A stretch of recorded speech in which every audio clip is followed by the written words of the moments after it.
Alright, welcome back. Today we're in the 2019 Ioniq.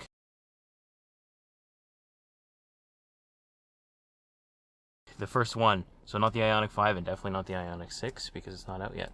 So we'll start with the... Here, let's do exterior. This time we did interior last time. So we'll do exterior first.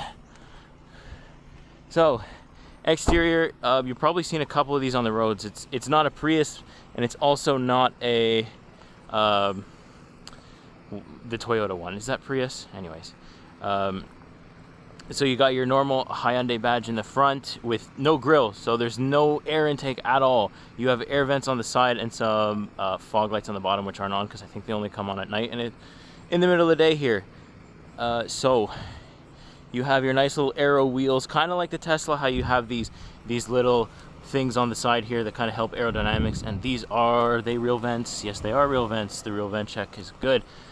So you have Blue Drive, which I believe allows you to connect your phone to it, but I'm not sure that's used.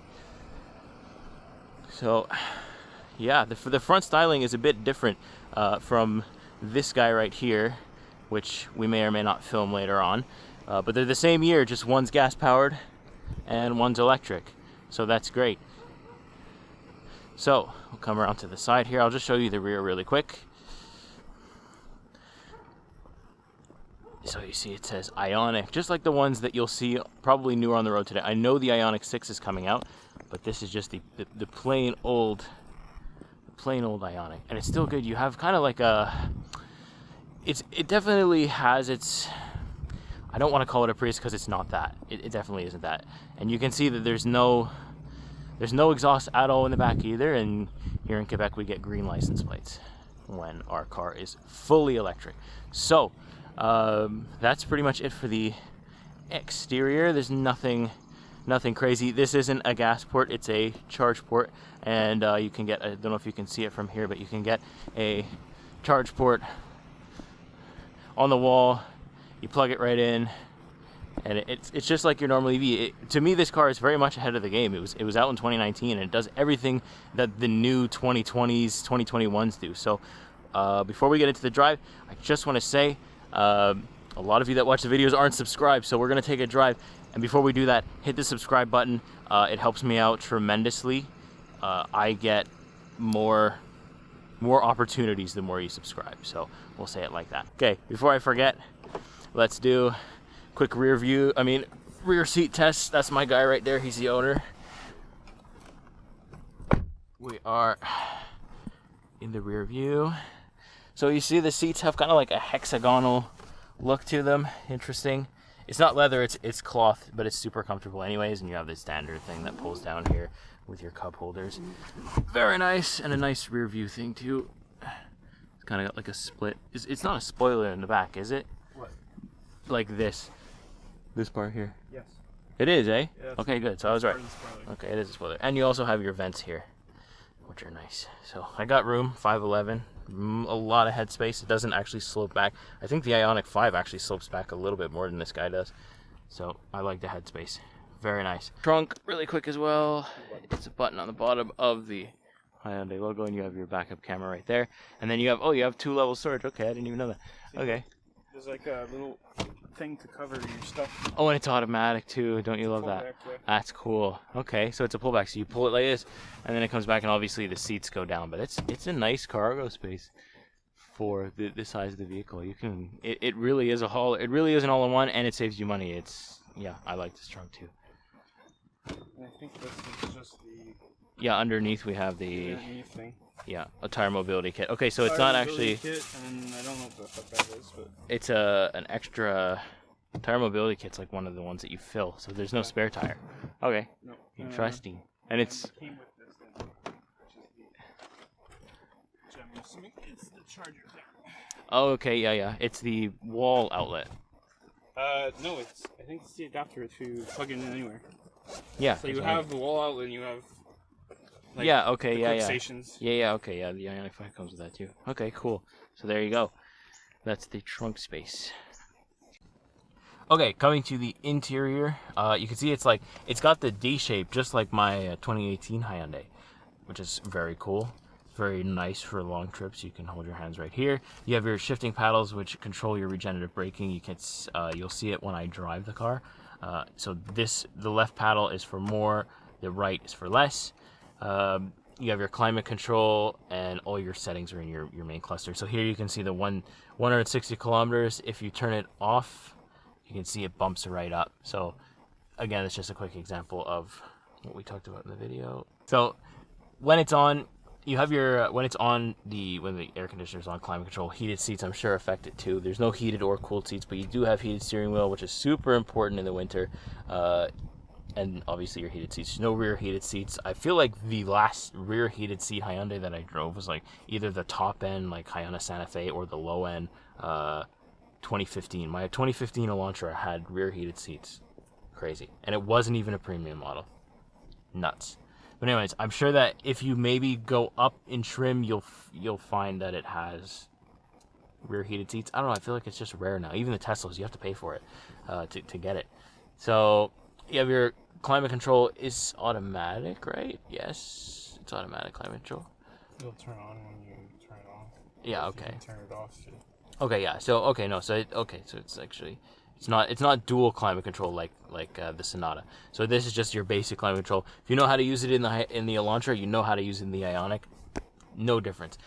I like that it's physical buttons. I'm not a fan of, and I'm sure a lot of you aren't, a lot of fan of when they put the climate control in the infotainment, because if the infotainment freezes, you have no access to any of this, and it sucks.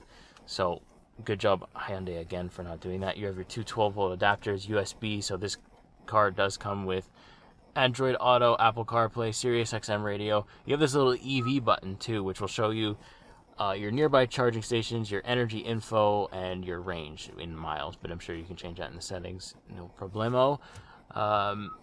And it's basic, you got your basic vents. It has blind spot monitoring.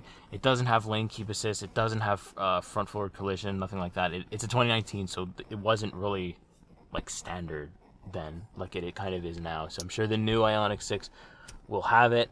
I think this infinity sign here means that the sound system is infinity, yeah, which is pretty decent on a 2019 model. Very nice. I think these buttons here, right, are for opening the charge port and stuff like that. Yep.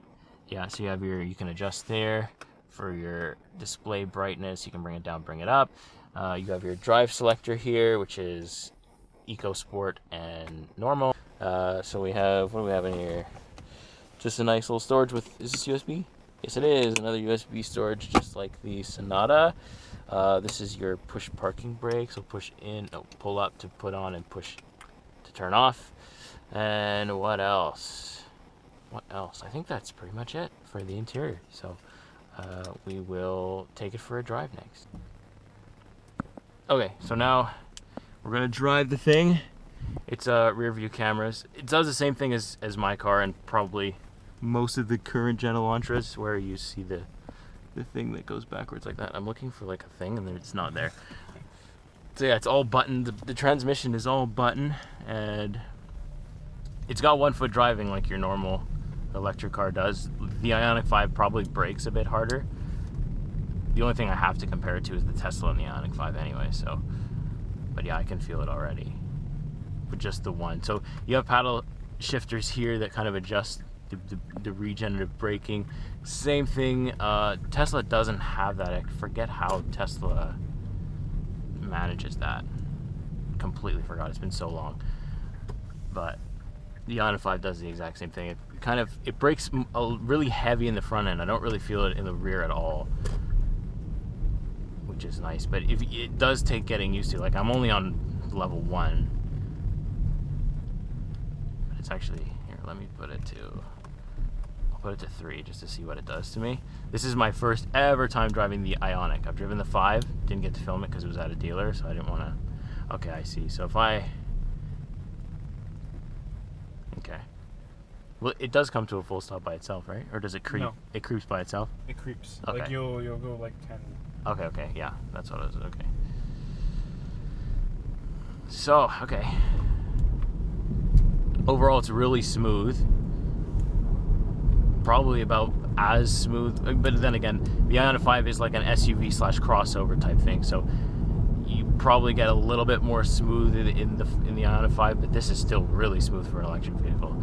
As smooth as the Tesla, honestly. And it's instant torque, obviously. It's, I don't know what the horsepower is. What was the I don't remember what the horsepower is. I'll put it in right here. You'll see a text come up. Horsepower and torque, bingo. Okay, yeah. See, that does kind of get used because I took my foot off to brake and it broke. It's braking for me. So that's actually quite nice.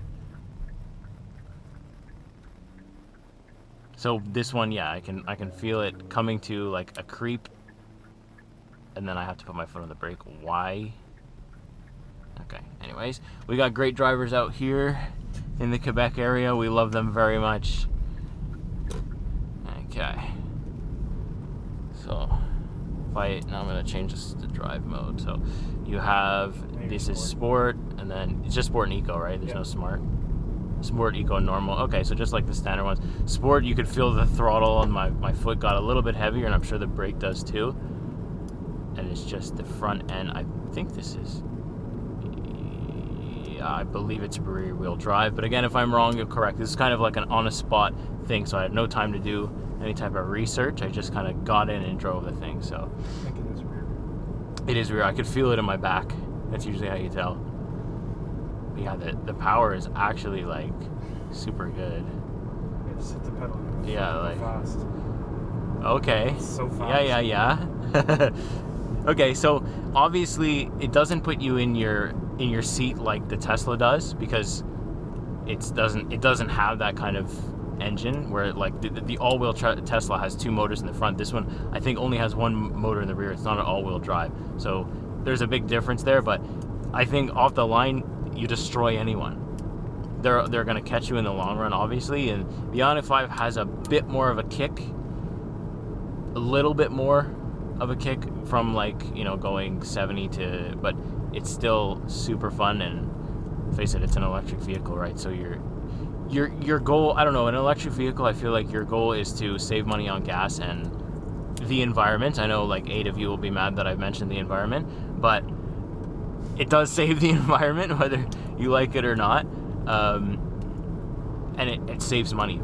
Like, if you don't care about the environment, you care about money. And right now, in these current times, excellent vehicle. So let's just accelerate and throw it in a little bit. There's not a lot of steering delay at all. There's like, it drives like your everyday Elantra, except it's electric, and it's called the Ioniq. Like, Hyundai really took a lot of their knowledge of just a basic road car and put it into an electric vehicle, because it's not an ugly car by any means. I think that the next one that they do, the 6, will be a lot better looking, because they get better every year. Hyundai's just got a trend so far of they started doing really terrible design like in the early, like, I don't know, in the early 2000s, we'll say, and then now they've kind of got on their form and they know what's going on. So if you look at the Ioniq 5, the Ioniq 6 I expect to be in the same kind of range as it. So in this version of the Ioniq, it's only we got 250 kilometers of range on it. So bear in mind, in the winter in Quebec, where it's like minus 40 90% of the time, or at least it feels like that, you're gonna lose half your range, because batteries don't like being cold, and it does it. So I mean, if you have a home charger, you're fine, but if you don't, then maybe it's a big deal. And if also you're traveling a lot, like if you do 60 kilometers a day, you're probably in the range where you're okay in the winter. But I think anything more than that, you're kind of pushing it. Just keep it charged over the winter anyway. Yeah, you probably have to keep it plugged in to keep the battery warm, to make sure that the battery doesn't degrade too much. So, nice little water view. This is where I like to drive all the time. Yeah, I think this is like, I would call this, I usually like to class the cars like Mel's was, or the Sonata that you've seen on the channel was the young professional's car. I'd say this is the grocery getter, the town car. You know, you can go anywhere you want to go in the city and basically charge up for like $1 per 100 kilometers. I'm pretty sure that's what it's coming out to at this point. And especially with the rising gas prices, it's just like it's the best solution, and eventually it will be the only solution. The only thing is though, if you're looking for an electric vehicle in today's market, I wish you the best of luck, because I went to check the Ioniq 5 out. I really liked it. Hopefully one day I'll get to film it. Maybe I'll get to film the EV6 sometime in July, hopefully, which is Kia's rendition of it, but Kia and Hyundai are the same thing. But yeah, hopefully I'll get to drive one of those. But basically they told me you have to put a $500 deposit to be on a waiting list, and then you might not get the car till 2023 or 2024. It's good. I mean, the waiting list is good, and there's no markups here. You're buying the car at MSRP doing that, which is wonderful and nice and everything like that, but you don't know what features you're getting. You don't know if they took away something in the 23 that you really liked in the 22, and the same thing with the 24. So to me, that sucks. To me, I like to drive the current year that I'm going to buy, and then, you know, you go in and you do it. That's just not the way it works anymore. That's just not the way that they're going to let it happen now. So it's a bit unfortunate. I wish it was different. I think I see a Kona, and I know the owner of that vehicle as well, so maybe they'll let me get my hands on that one too. That is the Kona all-electric one. I've never driven in white. Very nice. So also rear-wheel drive, also has all the same stuff as this guy does, and probably drives the exact same as this guy does. So I will maybe one day get my hands on that thing. Okay, so I'm gonna cut it here, and we'll just let the ASMR go.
Okay, so one more thing to mention is that while I'm doing the automatic braking, the one pedal driving, I think the Ioniq 5 has it as iPedal. That's what they call it. So basically all your controls, because the Ioniq 5, like unlike this Ioniq, will come to a complete stop at stop signs and stuff like that. So the iPedal, when iPedal's on, we'll say iPedal because I think that's the current term that Hyundai wants us to use. Every time it's braking, so say if I'm going down a big hill like that. Anyways, so basically the thing goes back in. All the kinetic energy that's generated when doing automatic braking, I'll just up the power here for it'll do level 3, is all put back in. Do I just go straight? Yeah, straight. So it's all put back into the battery. So if I'm going down a big hill, basically it's kind of charging itself while driving, which is a really cool technology. Tesla has it, they all have it. That's why they call it regenerative braking, but Hyundai calls it iPedal because it's like one pedal driving. So we'll see what it does. So you see on my left hand side, even when I'm doing the braking, you can see it's doing it. So I'll just try to get in here. So like, see, you can see a little charge here, and then you can see like there's like a power button here. I'll just turn around because it's good. You can see that here. I'll just kind of blast it a bit, and then I'll let it go, and then we'll see if we can see it. And then you see the regen braking. There it goes. Very cool. That's very cool technology, and it kind of adds to the efficiency of the car in general, right? So you know, you might start with 120 whatever kilometers, and then all of a sudden you're at 130 because you've gained by going down a hill or by driving. Well, also you're, yeah, or your climate control affects it too, right? Like if your climate control's power is higher, then you'll get a little bit less range. If it's off...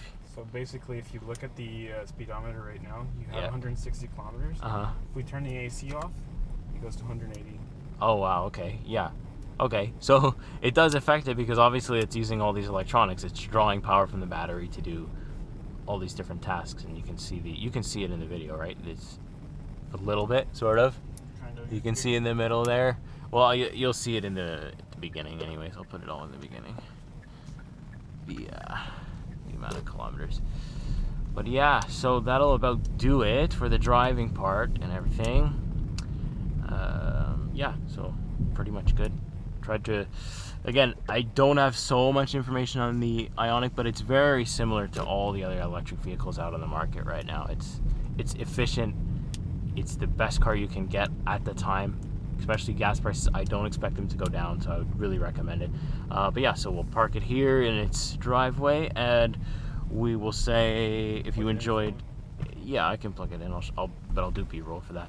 We'll say subscribe if you enjoyed it. There's more to come, and give it a like because that helps the algorithm. It helps suggest it. Basically, the more you subscribe, the more subscribers I have, the more opportunities I get to get my hands on vehicles like this and other ones, and the dealerships will start coming to me, and also the manufacturers, which is really important. So the more subscribers I have, the more content I can bring. So that being said, thanks for watching, and we'll see you in the next video.